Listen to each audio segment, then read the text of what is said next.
Sonunda Akropolis Müzesi'ne de ulaştık.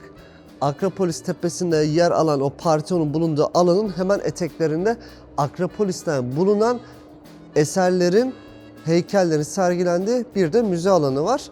Müze büyük oldukça 3 katlı yapılmış ama müzeyi dolduracak kadar heykel veya tarihi eser biz görmedik açıkçası. Yani müze içerisindeki sergilediği eserlere göre çok daha büyük bir şekilde yapılmış. Belki uzun vadede farklı amaçlarda planlanmış olabilir. Karyedik heykellerin asılları burada. Akropolis tepesinde Karyedik heykelleri anlatmıştım. Aslında bunlar sütun diye ve gerçekleri de Akropolis Müzesi'nde demiştim. Tam arkamda. Yalnız bir tanesi eksik gördüğünüz gibi. İngilizler giderken sadece bir tane almışlar. Yani çok da büyütmeyelim bence. Bir tane. Başka yok. Hepsi burada kalan.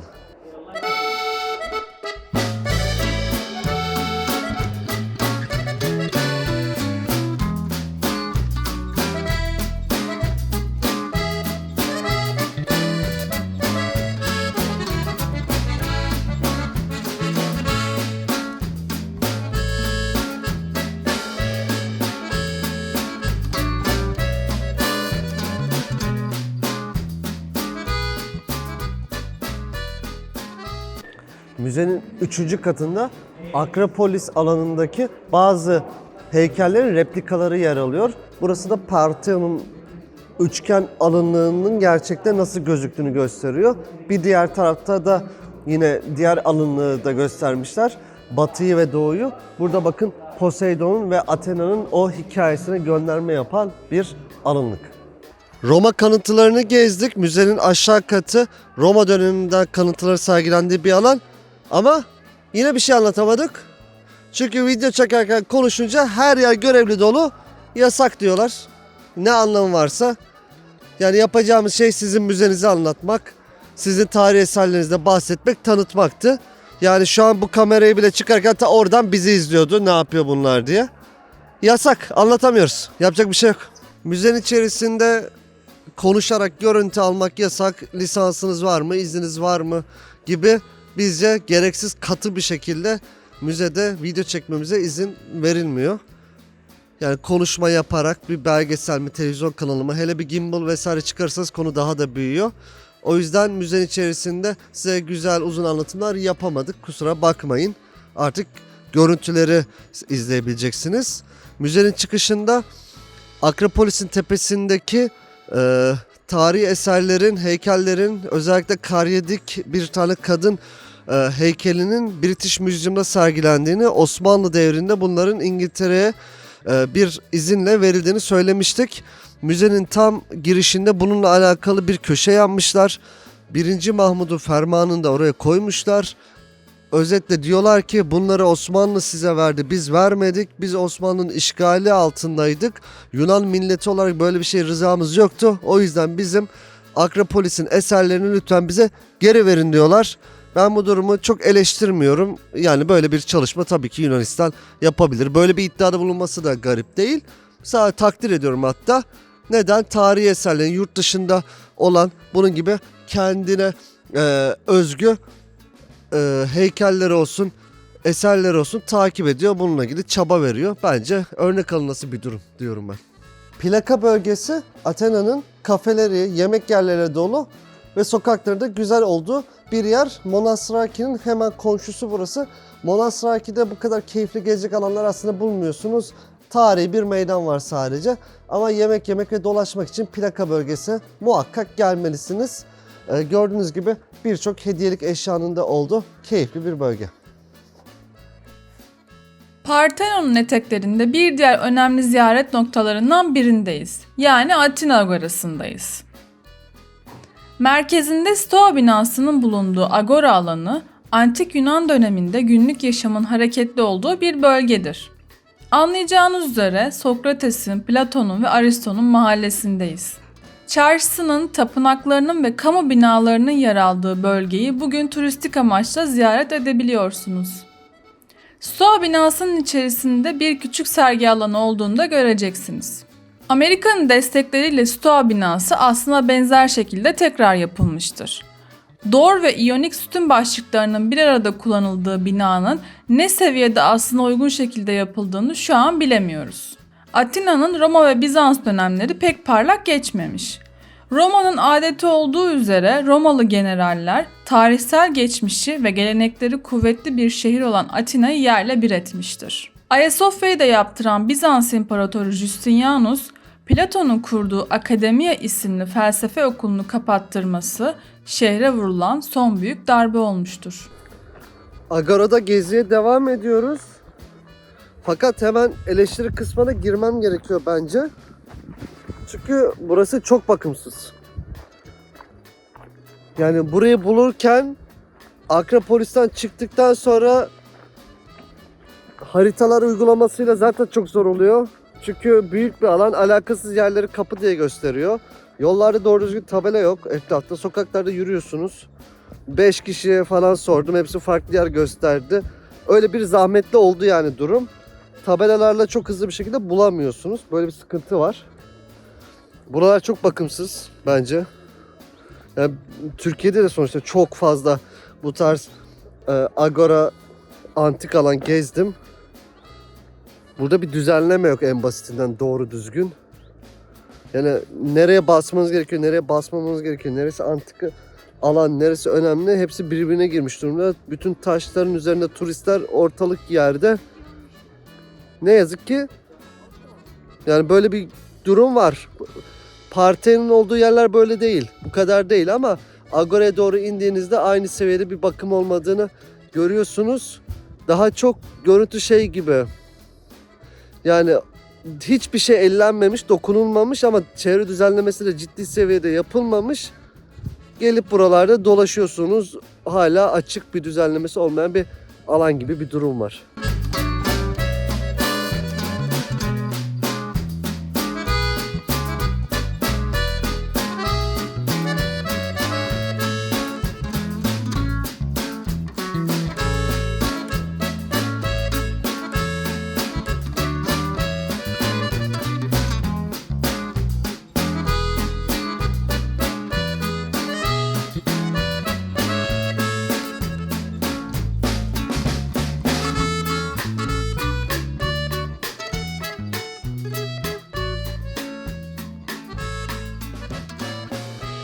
Agora'yı gezerken bir yandan da bu şehrin önemini konuşalım. Neden Atina'daki Agora bu kadar önemli? Ben şöyle bir dolaştığımda bu Agora'da antik Yunan devrinden kalan sağlam yapı anlamında çok da iyi durumda olmadığını aslında rahatlıkla görebiliyorum. Bir antik Yunan şehrini anlamak istiyorsanız inanın Assos'a gitseniz, Bergama'ya gitseniz, Efes'e gidebilirsiniz, Perge antik kentine gidebilirsiniz. Çok daha iyi durumda bu kentler. Yani şehri anlamak için. Atina'yı farklı kılan biraz daha farklı bir durum. Atina milattan önce 500'lü yıllardan beri bu şehirde bir demokrasi uygulaması var. Tabii ne kadar bugüne benzer bir demokrasi ayrı bir konu. Çünkü bugün anladığımız anlamda bir demokrasi değil tam anlamıyla. Fakat sadece erkeklerin egemen olduğu aslında, seçme ve seçilme haklarının olduğu, zenginlerin özellikle, kölelerin dahil olmadığı, kadınların dahil olmadığı bir demokrasiden bahsediyoruz. İşte burada önemli olan biraz da Atina'daki M.Ö. 500'lü yıllardan bugüne kadar bu düşünce sisteminin gelişmesi, sonrasındaki Sokrateslerin, Platonların, Aristoların ortaya çıkması, öncesinde bu düşünce sistemiyle ilişkili olarak işte Anaximandrosları var, Pisagorları var. Bir dolu antik Yunan döneminde hem matematiğe, fiziğe, astronomiye etki etmiş insan var. Şimdi bunların kaynağı özellikle merkezi Atina olmuş ve Atina'dan yayılarak gitmiş. İnsanların bundan 2500 yıl öncesinde demokrasi kavramını düşünmesi, ideal devletin nasıl olması gerektiğini düşünmesi, çözümler uygulaması, fizik üzerine kafa yorması tabii çok etkileyici konular.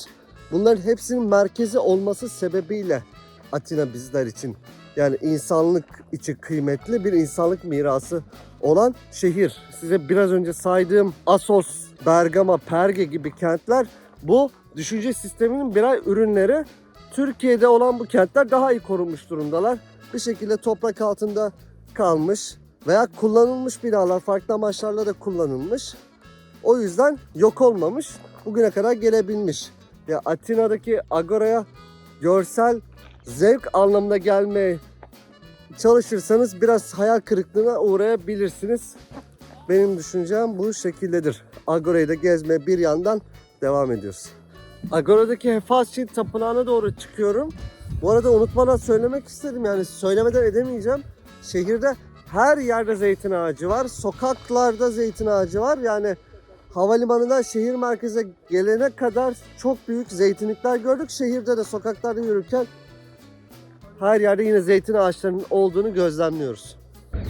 Hephaistos Tapınağı'ndayım şimdi de. Artık ilk bakışta hemen seçebiliyorsunuz. Dor üslubuyla yapılmış.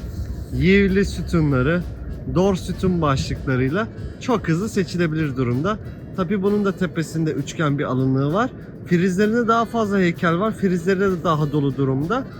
İç tarafı da iyi korunmuş olduğu için Parthenon Tapınağı gibi zarar görmemiş. Biraz daha tapınak dönemleri neye benzediğini Hephaistos Tapınağı'nda görebiliyorsunuz. Bu da Agora içerisinde yer alıyor. Sesi siz de duyuyorsunuz değil mi?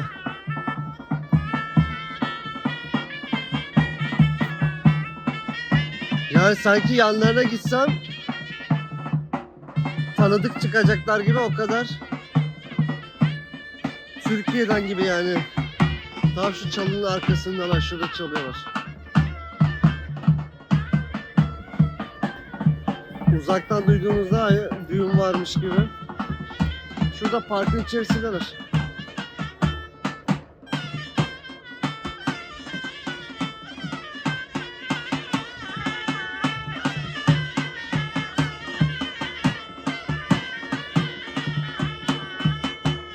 Burada görüntülü gençler. Yani bizdeki düğün çalgıcısına benzer bir halleri de yok. Yani bir müzik türü olarak burada popüler de olmuş olabilir yani bu. Hiçbir fikrim yok.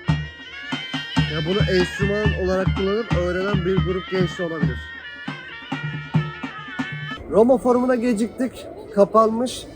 Ama gördüğünüz gibi zaten yüksekten de izlenebilir bir alan Roma Forumu. Roma Forumu Atina Agorası'na göre daha farklı bir noktada. Akropolis'in doğrudan eteklerinde değil, biraz daha mesafe var. Roma bu şehri fethettikten sonra kendisi yeni bir yapı oluşturmak istemiş. Atina yapılarına da birçoğunu yıkmış ne yazık ki. O yüzden Roma Forumu'nu ayrı bir noktada burada görebiliyorsunuz.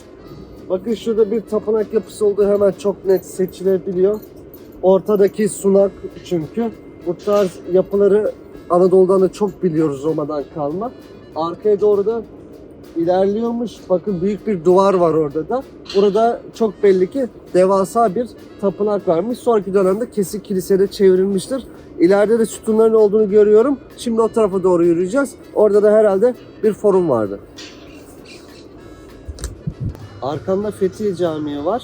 Atina'da buna benzer birkaç tane daha cami bulunmakta.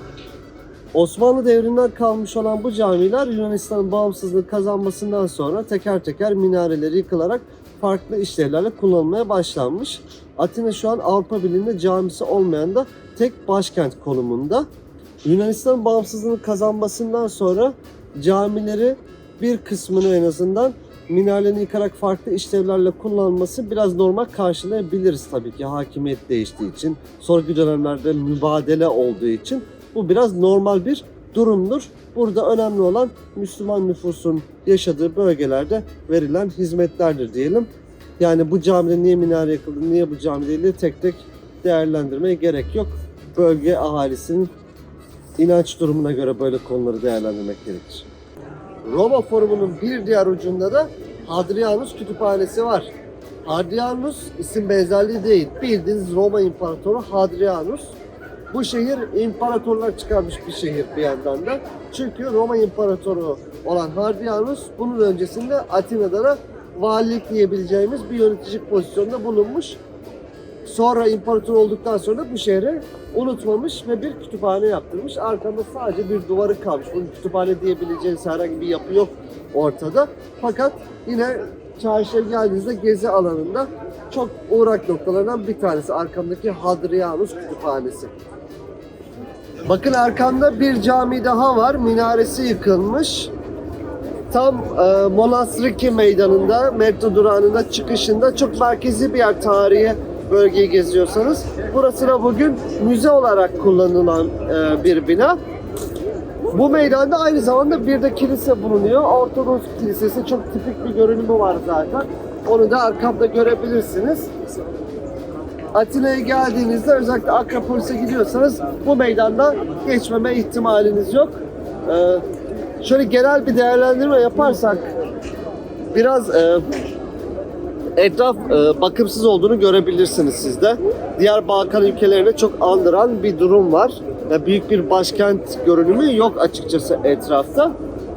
Daha çok bizim Eminönü bölgesinin belki de dağınıklığına, görünümüne sahip bir bölgeden bahsediyoruz.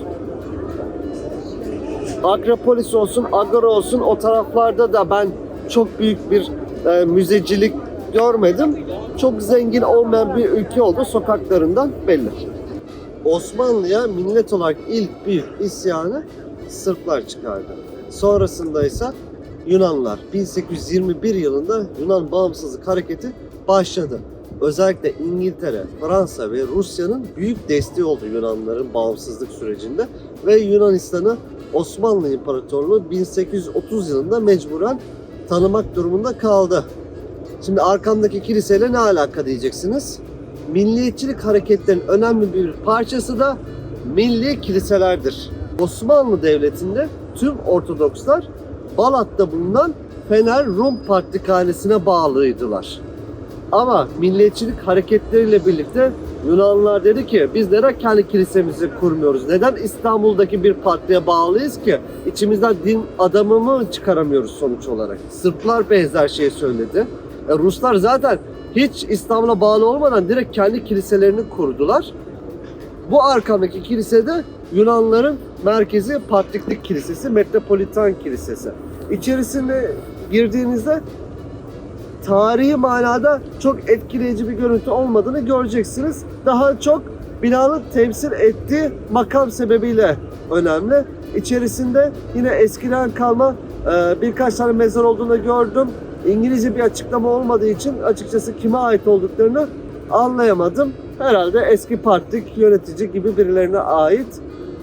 Metropolitan Kilisesi'nde en azından önünden geçip bir inceleyebilirsiniz. Zaten önünde de özellikle bir bayrak yoğunluğunda olduğunu da göreceksiniz. Bahçesinde de bir de eski partiklerden birinin heykeli var.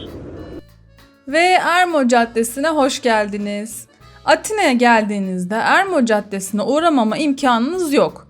Sintakma Meydanı ile Monastiraki Meydanı'nı birbirine bağlayan mağazalarla dolu bir caddeden bahsediyoruz.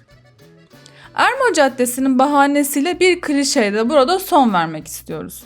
Avrupa'nın birçok caddesinde aynı bizim İstiklal Caddesi'ne benziyor yorumlarını muhakkak duymuşsunuzdur. Aslına bakarsanız İstiklal Caddesi Avrupa'daki örneklerine benzer şekilde Galata'daki Levantenler tarafından inşa edilmiş bir caddedir. Galata bölgesi İstanbul'un Bizans döneminden başlayarak Türkiye Cumhuriyeti'ndeki 6-7 Eylül olaylarına kadar ağırlıkla İtalyan asıllı Katolik vatandaşlarımızın yaşadığı muhitlerdi. Bu benzerliğin sebebi de aslında buradan gelmektedir. Bu arada İstiklal Caddemizin de hakkını yedirmek istemeyiz. Ermo Caddesi'nin bu seviyede kıyaslanabilecek bir güzelliğe sahip olmadığını siz de gezdiğinizde çok iyi anlayacaksınız. Ermo Caddesi'nin tam orta noktasında tek başına bekleyen kilise de maalesef son yüzyılda Yunan hükümetinin sadece Osmanlı eserlerini tahrip etmekte kalmayıp kendi eserlerine hoyratça davrandığını da bize göstermektedir. Merhaba, şimdi biraz sokaklarda gezelim, gezerken de işte yemeklerden, şehirden bahsedelim istedim. Yemeklere yani tahmin edeceğiniz gibi çok benzer şeyler var. Yani biz tabii yurt dışında et yemeyi çok tercih etmiyoruz. O yüzden hani sebze ağırlıklı besleniyoruz. Burada zeytinyağlıları bulabiliyorsunuz. Biz dün zeytinyağlı işte meze tarzı şeyler denedik ve çok beğendik. Güzeldi. Yani tabii ki bizimle çok benzer. Biber dolması falan yedik yani. İlk defa yurt dışında böyle yemekler yedik. Şehir ortamından bahsedecek olursam şehir inanılmaz bakımlı değil, inanılmaz böyle büyük, çok keyif veren bir şehir olmadı benim için. Avrupa'nın birçok yerinde daha farklı tabii yerler gezdik. Çok keyif aldığımız şehirler oldu ama Atina yani sadece o tarihi bölgesini gezip evet çok güzel deyip böyle geri dönebileceğiniz bir yer. Bence Yunanistan'da yani o taraflara gitmedik ama muhtemelen sahil taraflara daha keyif veriyor insanlara. Çünkü Atina yani küçük, yeterli. Bir günde bile biz bitirebilirdik. Kahve içmek istediğinizde yine kahveler burada çok ucuz. Aslında genel olarak hani fiyatlar çok ucuz diyebiliriz ama uygun. Alışveriş yapacaksanız evet daha uygun gerçekten. Ve plaka bölgesi var burada mesela. Orada daha çok böyle restoranlar, yemek çeşitleri var. Orada yemeklerinizi yemeyi tercih edebilirsiniz. Bu merkezde tabii turistik yerler var. Ulaşımla ilgili burada tabii şehir merkezine geldiğinizde yürüyerek her yere ulaşabiliyorsunuz. Havalimanındansa 45-50 dakikalık bir tren yolculuğu var. Trende aşırı sık 5 dakikada bir kalkmıyor ama yani uygun idare ediliyor. Onun dışında dediğim gibi her yere yürüyerek gezebiliyorsunuz. İnanılmaz keyifli bir şehir değil söylediğim gibi ama Atina gelip görülmesi gereken şeyler arasında bulunuyor. Efendim Sintakma Meydanı'na geldik sonunda. Arkamda Yunan parlamento binası var. Bölümlerde bildiğiniz gibi başından sonuna kadar farklı mekanlarda o şehri ve milletin tarihinde dağınık bir şekilde anlatıp hikayeyi de tamamlıyoruz. Gelelim şimdi de Yunan milletin hikayesini tamamlama kısmına. 1830 yılında Osmanlı'dan ayrıldılar. Bağımsızlıklarını kazandılar. 1832 yılında da Yunanistan devleti ilan edildi. Bu devlet bir krallık olarak kuruldu. İlk kral da 1. Otto'ydu. Otto dediğime bakmayın, Otto'nunla bir alakası yok. Otto adam gibi Alman bir isim. Bu espri için özür dilerim. Otto Almanlı. Bakın Yunanlılar milliyetçilik, bağımsızlık için mücadele edip yeni bir devlet kurdular ama kralları Almanya'dan geldi. Neden? İngiltere, Fransa, Rusya desteğiyle böyle bir devlet çıktı. Tamamen Osmanlı'ya karşı tampon bir devlet oluşturma çabasıydı. Bakın tarihi bir bütün olarak okumak gerekiyor. Bu tampon devlet görevini ta Kurtuluş Savaşı devrinde yani 16 Mayıs 1919'da İzmir'i işgal edesiye kadar devam ettirdi. Bu devletin görevi neredeyse 100 yıllıktı ve hep bunu yapmaya devam etti. Kendisine verilen görev buydu. 1843 yılında bir halk isyanı oluyor ve halk bir anayasa istiyor. Yani meşruti monarşi istiyor.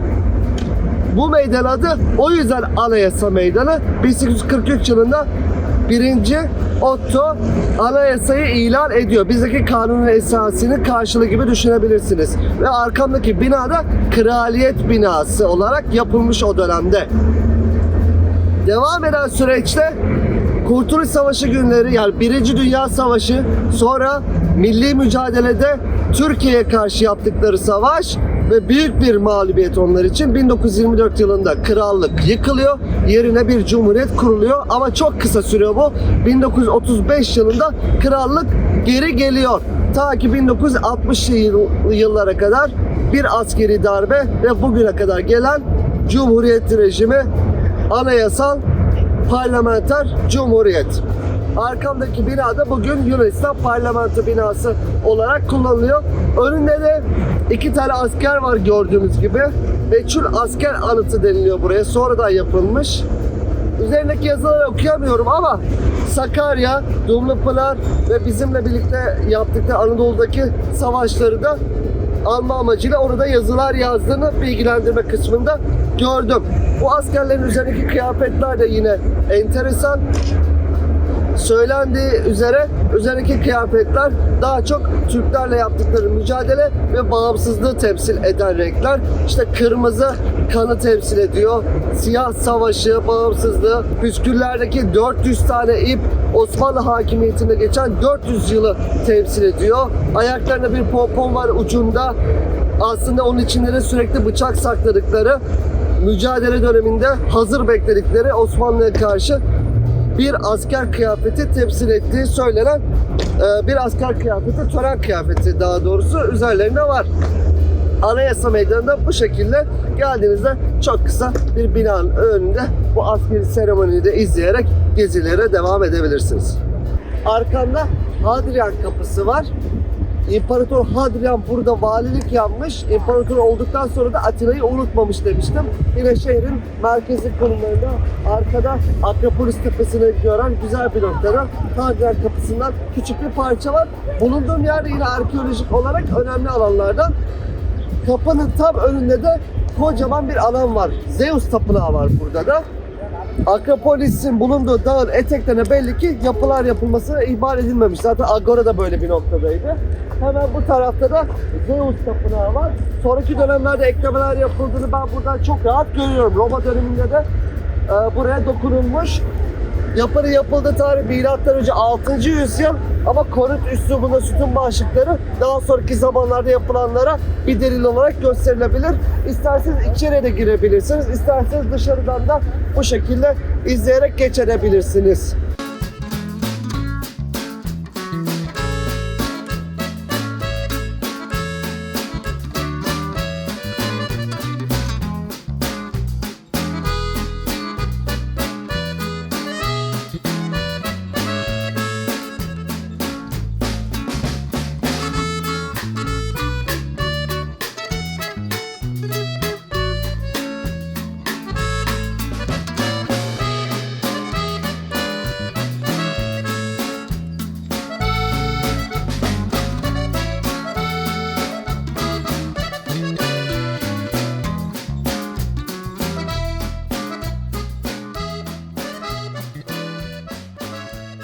Bizans Kilisesi var yine çarşı noktasında. 1100 veya 1200'ler gibi gözüküyor.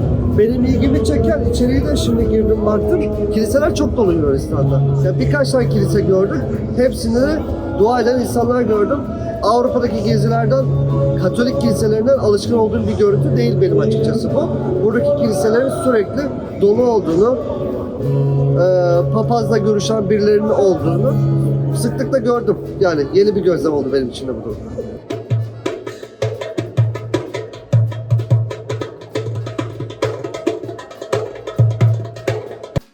Geldik Atina bölümünün sonuna ama biraz keyfimiz kaçtı son bölümde. Çünkü 2 günlük o kadar yoğun çekimde mikrofonumuzun aslında kaydetmediğini fark ettik. Arızanın sebebini bilmiyoruz. Bilgisayar ortamında artık bu ses problemini çözmeye çalışacağız. Eğer bölümün sonuna kadar bu sese rağmen sabretmişseniz ya biz problemi çözmüşüzdür ya da siz bu kadar sadık izleyicisinizdir.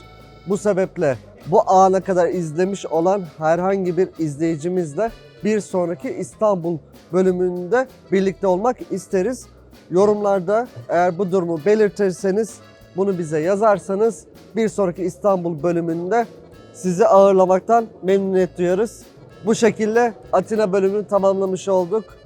Dünyanın herhangi bir noktasından, Anadolu'dan veya İstanbul'dan bir sonraki bölümde görüşmek üzere.